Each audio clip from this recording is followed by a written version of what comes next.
प्रभु यीशु मसीह के सामर्थ्य नाम में आप सबको शलोम। प्रिय, आज 3 या 4 विषय आपके सामने मैं लाने की आशा कर रहा हूं। सबसे पहले, हमारे जीवन में जो समस्याएं हैं उसमें सबसे मुख्य है ऐसे पाप जो हम जानबूझकर करते हैं। मेरा स्वास्थ्य ठीक नहीं है, स्वास्थ्य ठीक नहीं है, स्वास्थ्य ठीक नहीं है। ज्यादातर हम अपने स्वास्थ्य के विषय में कहते हैं। आर्थिक परिस्थिति ठीक नहीं है, आर्थिक परिस्थिति ठीक नहीं है। आर्थिक परिस्थिति के विषय में हम अधिकतर चिंता करते रहते हैं, लेकिन आर्थिक समस्या से अधिक और स्वास्थ्य की समस्या से अधिक अति मुख्य जो है और जो महत्वपूर्ण है वो आत्मिक समस्या है। क्या आत्मिक लोग गलती नहीं करते? परमेश्वर के बच्चे गलत नहीं करते? परमेश्वर पर विश्वास करने वाले पाप में नहीं गिरते? पाप में गिरते हैं। हम ध्यान से यदि जांचेंगे तो अब्राहम गलती किया। जो झूठ नहीं बोलना था बोलकर परिवार के ऊपर समस्या ले आया, और उसी गलती को इसहाक ने भी किया। अपने परिवार के ऊपर एक बड़े कष्ट को ले आया। मूसा आत्मिक माता पिता से जन्मा था, परमेश्वर के विषय में वो जानता था, लेकिन हत्या किया। दाऊद परमेश्वर के मन के अनुसार था, फिर भी व्यभिचार किया। पतरस प्रभु का चुना हुआ चेला था और प्रेरित था, लेकिन फिर भी यीशु कौन है मैं नहीं जानता 3 बार झूठ बोला। इस तरह ध्यान से जांचेंगे तो आत्मिक जीवन में उद्धार पाने के बाद परमेश्वर ने हमें चुना है। इस निश्चयता को पाने के बाद भी शैतान हमारी परीक्षा करता ही रहता है और ऊपर से और अधिक परीक्षा करेगा। एक बार उसे मालूम चल जाए कि आप उसके नहीं हैं, आप उसके हाथ से निकल चुके हैं, इसे शैतान यदि जान लेता है तो दोबारा आपको पकड़कर वश में करने के लिए बहुत सी कोशिशें करता है। इसीलिए उद्धार पाने के बाद आपके ऊपर बहुत से दबाव पड़ने लगते हैं, आत्मिक दबाव बढ़ जाते हैं, ये सत्य है। लेकिन एक और शैतान आपके ऊपर हमला करना प्रारंभ करके, उन हमलों को तीव्र करके और तरह तरह से आपकी परीक्षा करके, उन परीक्षाओं के द्वारा आपको अधीन करने की वो कोशिश करने पर भी बाइबल बताती है कि इस संसार में जो शैतान है, उस शैतान से हमारा परमेश्वर बहुत ही बलवान है। यानी शैतान मेरी परीक्षा कर रहा है, दुख दे रहा है, सता रहा है, परेशान कर रहा है। शैतान मुझे बहुत बेचैन कर रहा है, ये सोचकर चिंता करने से अच्छा है कि शैतान से भी अधिक सामर्थ्य परमेश्वर हम में है। इसलिए परमेश्वर की आज्ञा के बिना हमारे सिर का एक बाल भी नीचे नहीं गिरेगा। ऐसे विश्वास के साथ यदि हम आगे बढ़ेंगे तो शैतान हमें कुछ नहीं कर सकता, ये सत्य है। लेकिन कई बार आपके जीवन में आए हुए परीक्षाओं के कारण हो सकता है, या आपके शरीर के परीक्षाओं के कारण हो सकता है, या आपके चारों ओर की परिस्थिति के कारण आप कई बार शैतान के अधीन हो सकते हैं। बिल्कुल यही हुआ था दाऊद के जीवन में। उसके चारों ओर की परिस्थितियों के कारण और उसके घर में जो पत्नी के साथ दूरियां थी और उसके शरीर में उठने वाली इच्छाओं के कारण, और उसी समय वो आत्मिक रूप से निर्बल था इस कारण, और प्रार्थना के जीवन को उसने अनदेखा किया, इसलिए आसानी से शैतान के अधीन हो गया। अपने पड़ोसी की पत्नी को अपने घर बुलवाकर अपने पड़ोसी की पत्नी के साथ वो व्यभिचार किया। सावधानी से यदि हम जांचें तो दाऊद इस ऊरिया और उसकी पत्नी के विषय के अलावा और किसी भी विषय में परमेश्वर को दुख नहीं पहुंचाया। इस तरह हम देखते हैं। प्रियो, जब दाऊद बशेबा से व्यभिचार किया, यदि तुरंत उस गलती को मानता तो अच्छा होता। प्रिय भाई और बहनों, बाइबल हमें बताती है, यदि हम में से कोई कहता है कि मुझ में कोई पाप नहीं है तो वो झूठा है। हम सिद्ध नहीं हैं। हम जब तक इस धरती में हैं, जब तक इस शरीर में हैं, कोई ना कोई पाप, कोई ना कोई संसार की मलिनता हमें छूती ही रहती है। इसलिए हर शाम परमेश्वर के पास आकर मसीह के लहू से अपने आप को शुद्ध करना है, पवित्र करना है। हो सकता आप किसी गंदगी में ना लेटें या धूल मिट्टी में ना खेलें। आप कितने अच्छे एयर कंडीशन में काम क्यों ना करते हों, शाम होते ही आपसे पसीने की बदबू आएगी, पसीने का बदबू मारेगा। क्यों आ रही है ये बदबू? ये बदबू आप में से क्यों आ रही है जानते हैं? कुछ ना कुछ हमारे शरीर में गंदगी है। आप कितना भी सावधानियां क्यों ना लें, शाम को जब आप बस में आते हैं, आपके हाथ को इस तरह रगड़िए। इस तरह रगड़ने से आपके जाने बिना ही हमारे शरीर में चिपका हुआ धूल निकलता हुआ दिखाई देगा। या ऐसे कीजिए एक बार नाखून से, ऐसे कीजिए। नाखून में क्या दिखाई देगा बताइए? मक्खन दिखाई दे रहा है, दही दिखाई दे रहा है।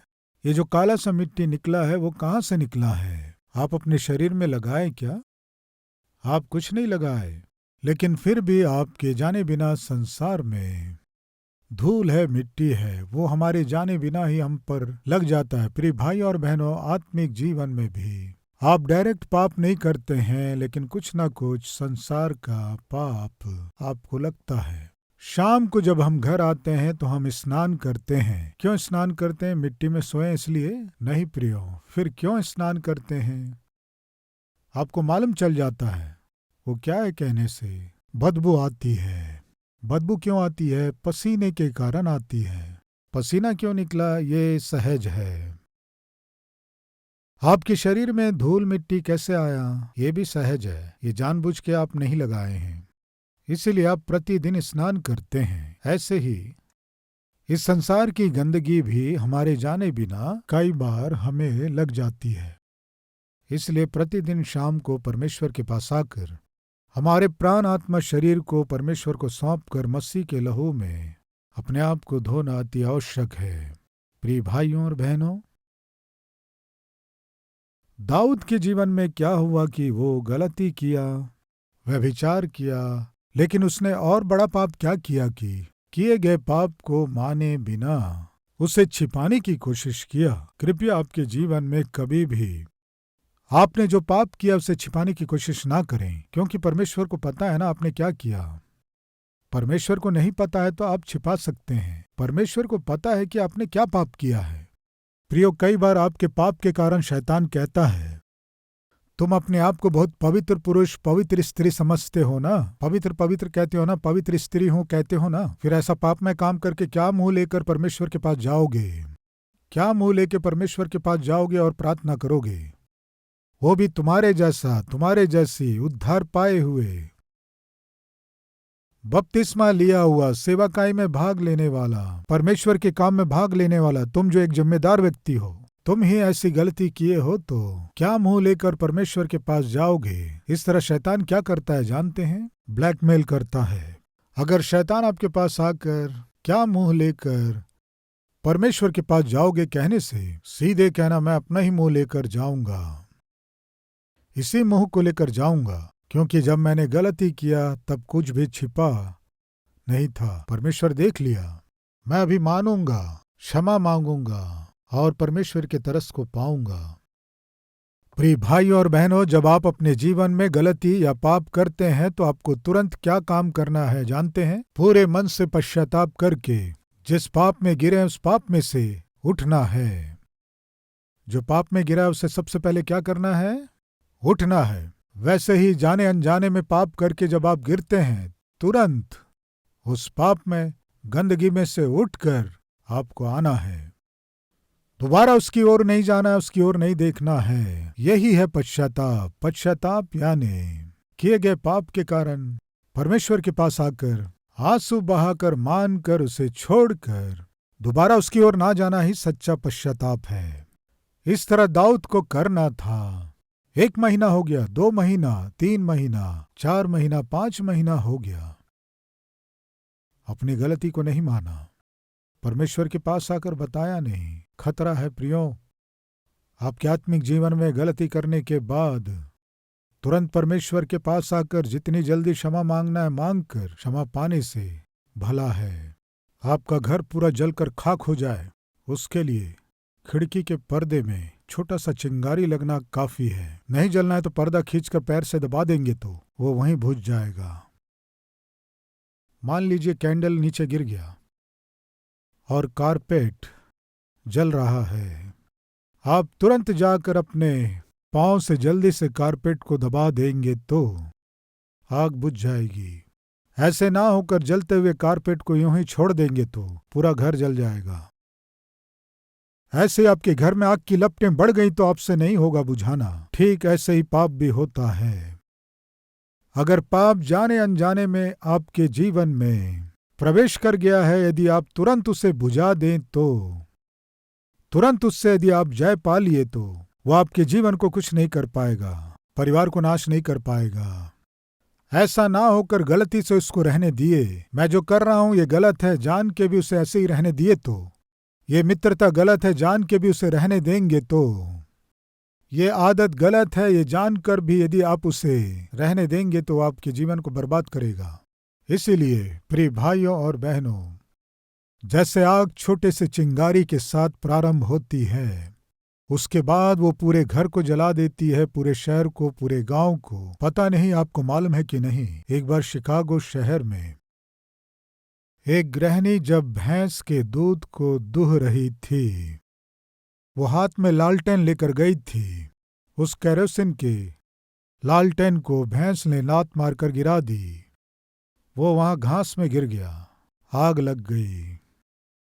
उसे बुझाने की कोशिश करने लगे, पास के घर भी जलने लग गए। उन्हें बुझाने की कोशिश करने लगे, पास का सारा मोहल्ला जलने लग गया। उसे बुझाने की कोशिश करने लगे, पूरे शहर में आग लग गई।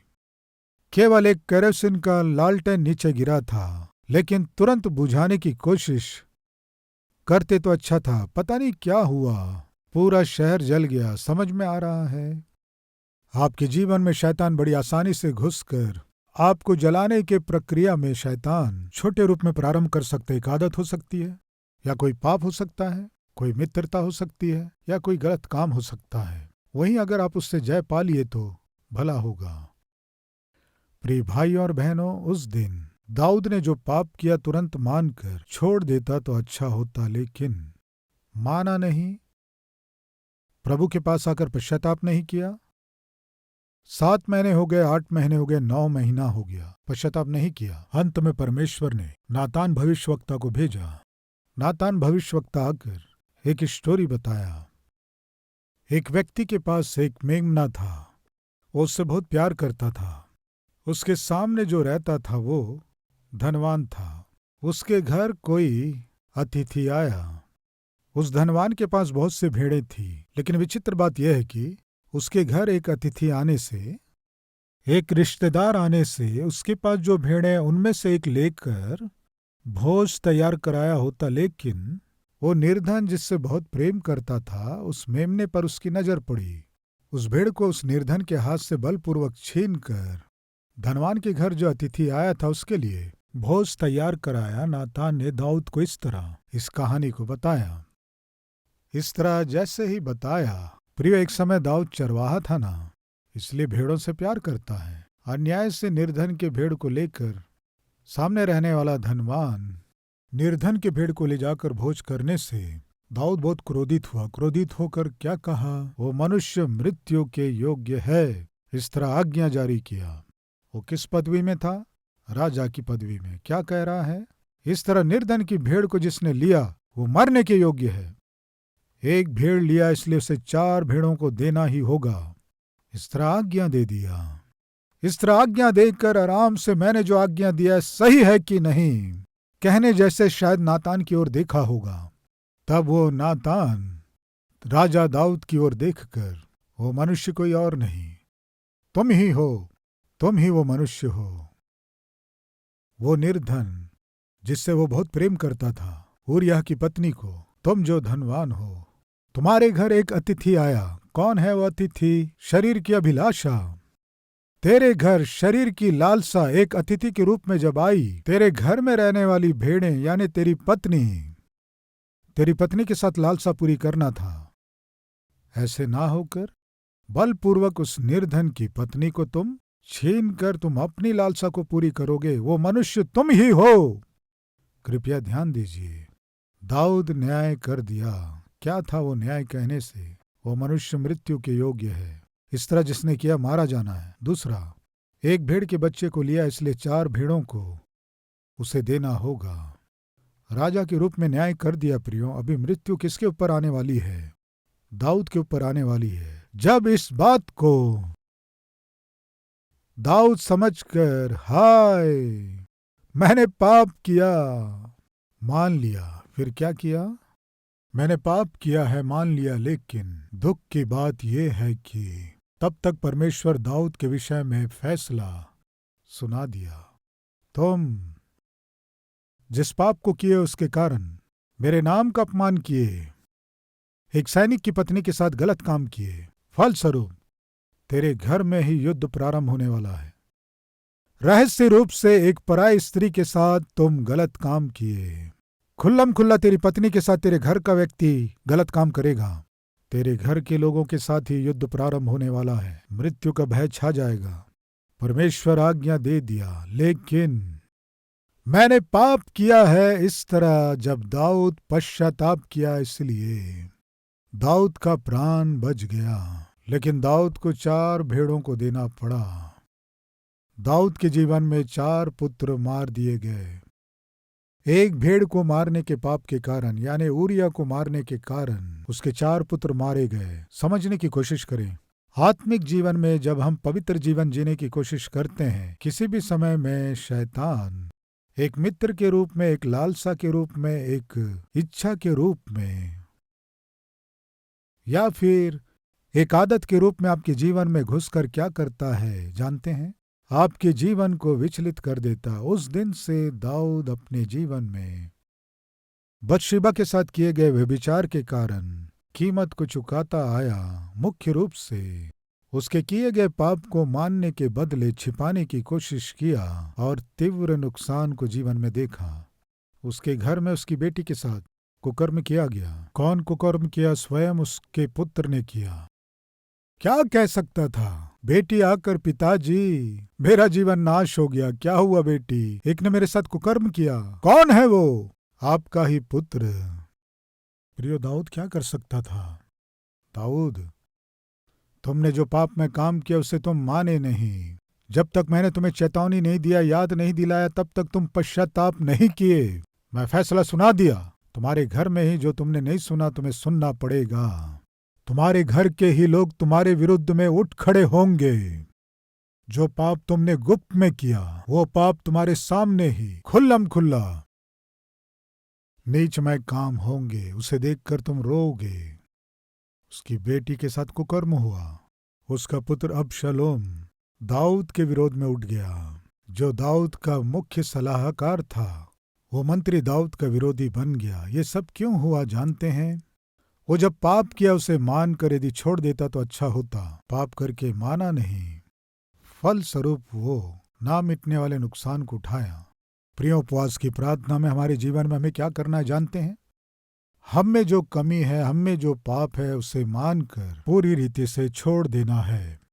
दाऊद क्या किया जानते? दाऊद अपने पापों को मान लिया। प्रभु के पास आकर गिड़गिड़ाया, आंसू बहाया। भजन 51 वही प्रार्थना है। प्रिय, आइए दाऊद किस तरह प्रार्थना कर रहा है। दूसरे वचन से, मुझे भली भांति धोकर मेरा अधर्म दूर कर और मेरा पाप छुड़ाकर मुझे शुद्ध कर। मैं तो अपने अपराधों को जानता हूँ और मेरा पाप निरंतर मेरी दृष्टि में रहता है। मैंने केवल तेरे ही विरुद्ध पाप किया और जो तेरी दृष्टि में बुरा है वही किया है, ताकि तू बोलने में धर्मी और न्याय करने में निष्कलंक ठहरे। देख, मैं अधर्म के साथ उत्पन्न हुआ और पाप के साथ अपनी माता के गर्भ में पड़ा। 7वां वचन, जुफा से मुझे शुद्ध कर तो मैं पवित्र हो जाऊंगा।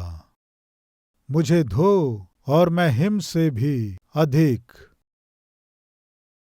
श्वेत बनूंगा। 9वां वचन, अपना मुख मेरे पापों की ओर से फेर ले और मेरे सारे अधर्म के कामों को मिटा डाल। हे परमेश्वर, मेरे अंदर शुद्ध मन उत्पन्न कर और मेरे भीतर आत्मा नए सिरे से उत्पन्न कर। मुझे अपने सामने से निकाल न दे और अपने पवित्र आत्मा को मुझसे अलग ना कर। आंसुओं के साथ गिड़गिड़ाया, बहुत रोया, पश्चाताप किया। प्रिय भाई और बहनों, लेकिन पहले भेड़ को खोया। कौन है वो पहला भेड़? व्यभिचार से जन्मा हुआ उसका पुत्र मर गया। उपवास रहकर प्रार्थना किया, लेकिन दंड पहले ही करार हो चुका था। पुत्र मर गया। लेकिन कृपया सुनिए, दाऊद के पश्चाताप करने के बाद उसने सबसे पहला काम क्या किया जानते हैं? परमेश्वर की उपस्थिति में जाकर साष्टांग मुंह के बल गिरा। उसके बाद एक अद्भुत काम हुआ। वो क्या है देखेंगे। 12वां अध्याय 20वां वचन। तब दाऊद भूमि पर से उठा और नहाकर तेल लगाया और वस्त्र बदला। तब यहोवा के भवन में जाकर दंडवत की। क्या किया? प्रभु, मैंने घोर पाप किया है। पराई स्त्री के साथ मैंने व्यभिचार किया है। प्रभु, मुझे माफ कर। क्या प्रार्थना की। भजन 51 में हमने देखा ना। उस प्रार्थना को करने के बाद दाऊद क्या किया जानते? यहोवा के भवन में गया, दंडवत किया, दंडवत की और अपने जीवन को फिर से अर्पण किया। प्रिय भाई और बहनों, आज हम पवित्र हैं, मसीह के लहू से धुले गए हैं, उसके संतान हैं। लेकिन अगर अब भी कोई गंदगी आपके जीवन में है तो, कोई अपवित्रता आपके जीवन में अभी भी है तो, कोई गंदी आदत अभी भी आपके जीवन में है तो, उसे यदि आप नहीं छोड़ेंगे तो, मानकर नहीं छोड़ेंगे तो, परमेश्वर जो आपके जीवन में आश्चर्य कार्य, अद्भुत कार्य करना चाहता है, उसे आप पा न सको, रुकावट बनेगा और आपकी प्रार्थनाओं का नहीं मिलने देगा। प्रियो, समझने की कोशिश करें। दाऊद पश्चाताप किया, लेकिन पुत्र को खो दिया। व्यभिचार से पैदा हुए बच्चे को खो दिया। कारण क्या है कि 4 भेड़ों को देना है, आज्ञा दे दिया। उसके बाद बाकी 3 पुत्रों को भी खो दिया। उनमें से एक है अबशालोम। जैसे ही परमेश्वर के पास आकर पश्चाताप करके जीवन को फिर से अर्पण किया, परमेश्वर दाऊद को देखकर तरस खाया। उसके बाद क्या हुआ जानते हैं? दाऊद बत्शेबा को, जिसे अपनी पत्नी बना लिया था, जब उसके पास गया, परमेश्वर अपने अनुग्रह को दिखाया, तरस को दिखाया। दाऊद और बत्शेबा से जन्मा हुआ बालक कौन है? बताइए। सुलेमान। क्या समझ में आ रहा आपको? अनुग्रह। एक और परमेश्वर दाऊद के पाप का दंड देते हुए ही वो पश्चाताप किया, इसलिए पश्चाताप के फलस्वरूप अपने अनुग्रह को दिखाकर सुलेमान जैसे महान ज्ञानी को परमेश्वर उसे दिया।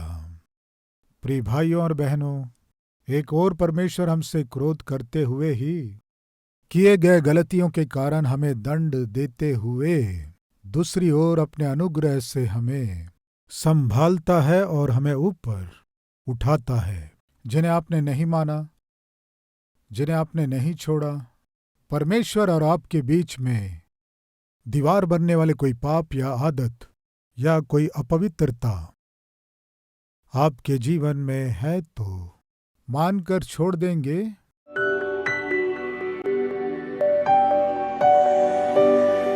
प्रभु प्रभु दया करके मेरे किए गए गलती और पापों के कारण दंड को करार ना करें पिता, क्षमा करें।